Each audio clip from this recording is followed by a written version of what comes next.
Tung tung tung tung tung tung tahur.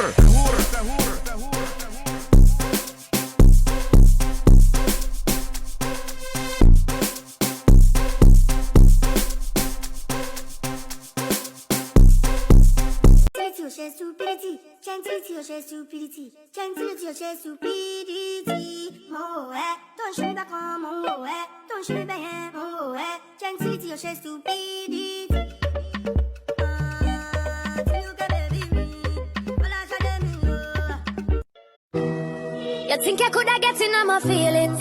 You coulda get me fi settle down. Me give ya hit and run. Me give ya hit and run. Me did only one little dealing. Love you did I look you must sit down. Une statue de la Vierge Marie a bougé son pied droit lors d'une prière à la paroisse Saint-Augustin de Lemba à Kinshasa. Avant que je vous explique tout, donnez-nous la force en cliquant sur le bouton j'aime et abonnez-vous.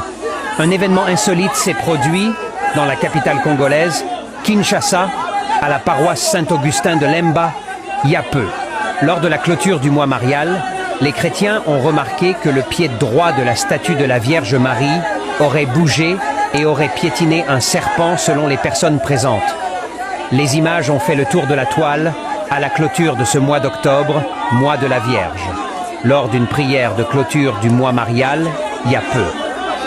Les chrétiens catholiques de la paroisse Saint-Augustin située dans la commune de Lemba, à Kinshasa, ont pu remarquer que la statuette de la Vierge Marie bougeait son pied droit dans sa grotte. Stupéfaits, les croyants catholiques présents devant la grotte ont pu filmer cette scène mystérieuse.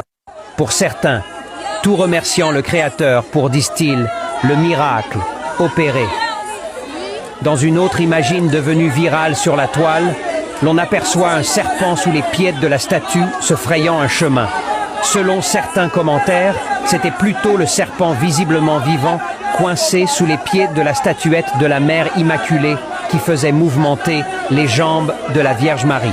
Sur la toile, les réactions vont dans tous les sens. Le serpent coincé exerce une certaine pression de ses muscles pour se libérer, ce qui fait bouger la statue. Il y a certainement un passage sous le pied, a estimé un internaute. Avant qu'un autre interpelle les croyants catholiques, aveugle, Christ n'est pas dans tout ça. Christ est la parole révélée de l'heure. Christ est dans sa parole, Matthieu 24. Pour l'instant, les autorités paroissiales de Saint-Augustin n'ont pas encore réagi.